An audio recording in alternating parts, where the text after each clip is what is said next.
So thank you very much, and thanks everybody for attending what I'm hoping to be a very productive and informative session. When preparing for this session, sat down with one co, sat down with the rest of the panelists, and we went, okay, how do we lay the foundations for this session? What's the best way to kick it off? So what I thought I would do is spend the first 20 minutes doing is just elaborating a bit, and some of you who are closer to so-called action, you're going to have to excuse me if you find this a bit basic, but I think it's worth bringing everybody up to speak with some very basic definitions and basic explanations. So what I want to try to achieve in the next 20 minutes is a description of how did this concept of direct market access, or DMA, evolved with the years, and how did we ended up in the situation we're in today, where anybody can touch an exchange in real time, pretty much. Then talk about who are the participants, who are these members, what is the profile, what are the drivers behind their investment decisions, and so on. Then touch a bit on the different channels, which once we start talking about the channels, you will see very quickly how one can anticipate what the potential risks could be associated to each one of the channels. And last but not least, talk a bit about to the point made previously. It's pretty much very difficult, if not impossible, to understand what are the problems and to understand what can go wrong. But if we try to bring it down to, okay, based on the type of role I'm playing in the full chain, based on what I know that can technically go wrong, what are the measures and controls that I need to have in place to at least be able to identify the known issues before they manifest themselves by means of an infamous flash crash or so. Okay, so hopefully by the end of the day we will have laid down the foundations for the more kind of a quantitative presentation from my two colleagues, who are going to elaborate much more on empirical evidence and data around some of the topics that I'll be introducing. So,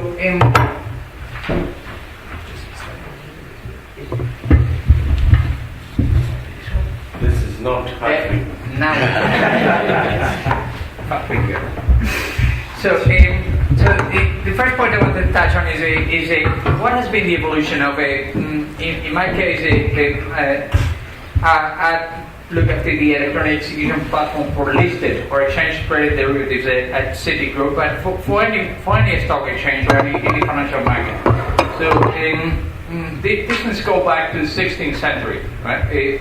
In the Amsterdam Bourse and then Amsterdam and London and so on.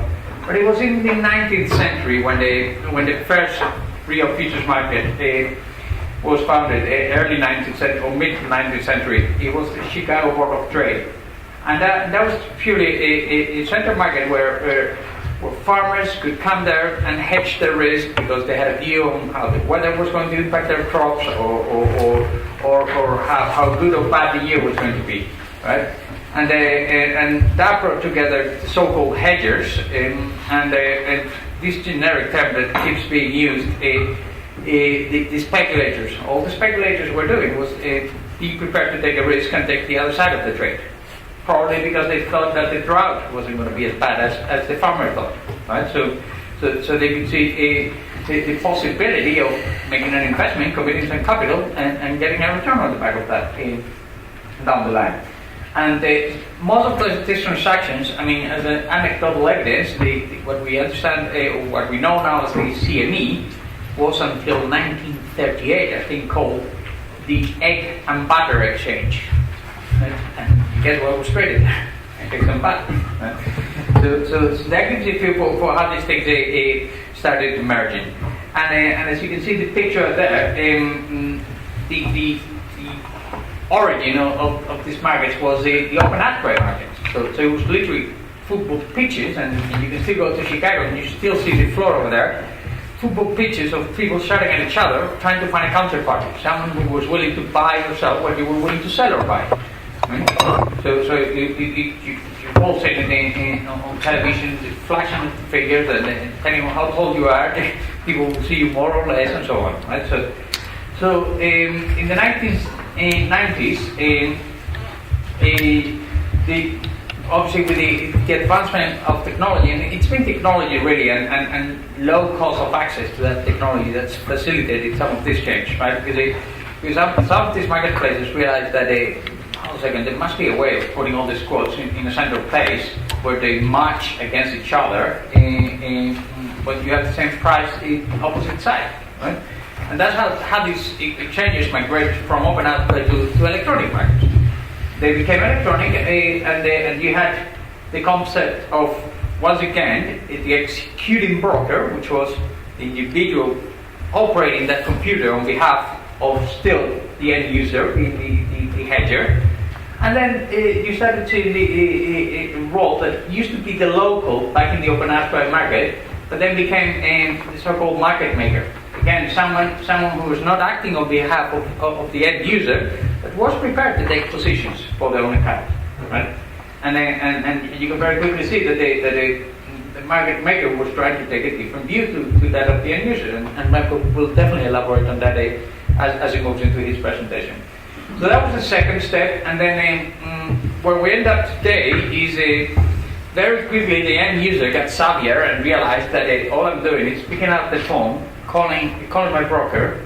My broker is looking at the screen, he's quoting me a price and charging me $1 to execute that. So can I not have that screen and save the $1?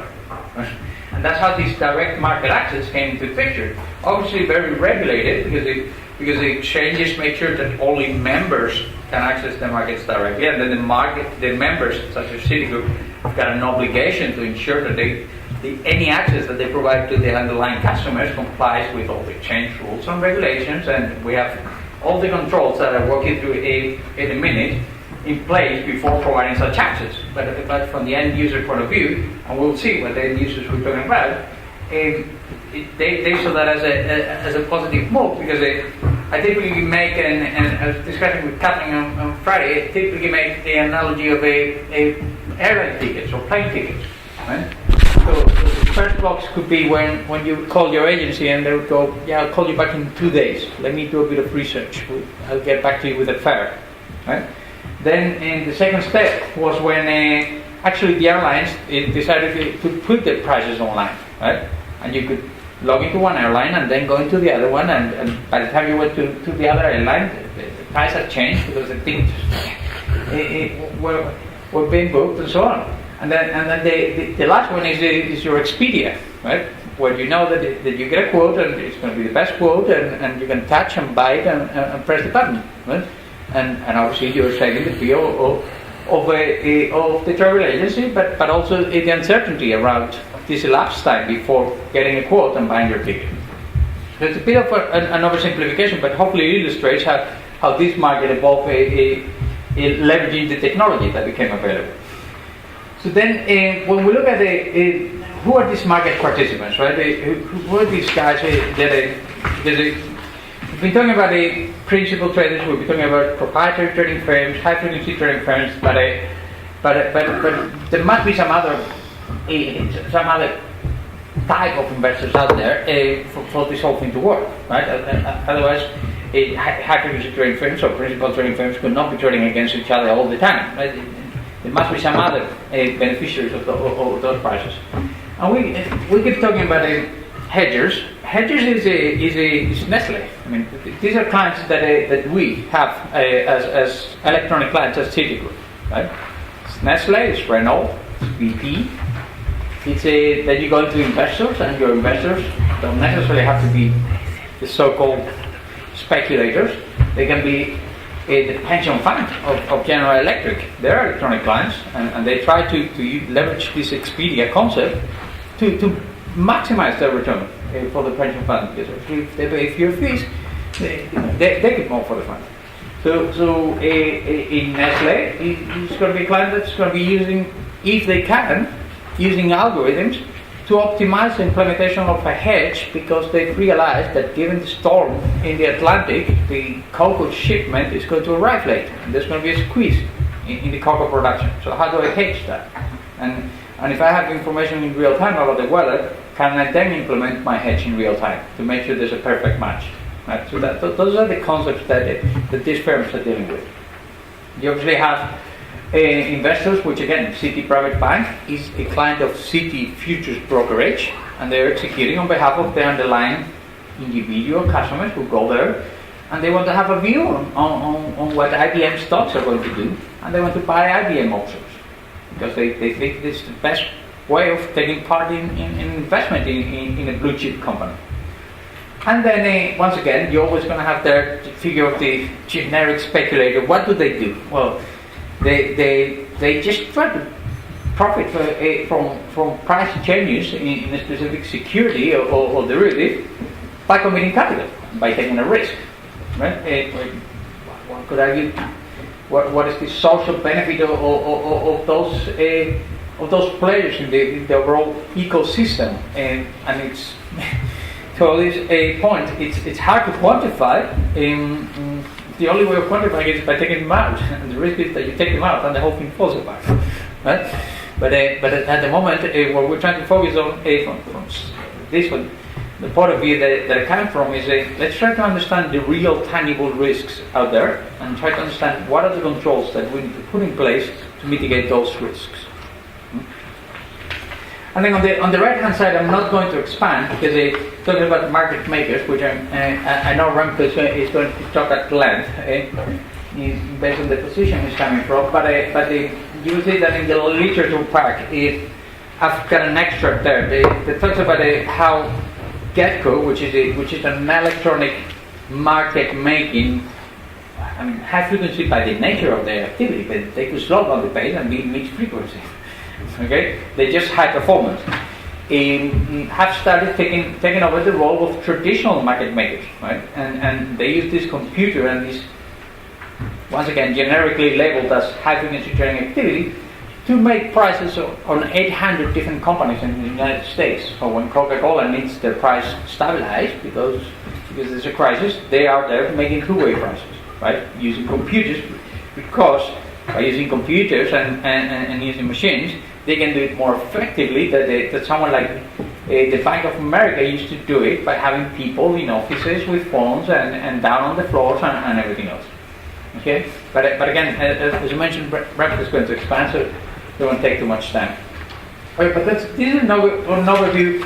Not sure how many of you were aware of the fact that someone like Reynolds uses algorithms every day, right? So the next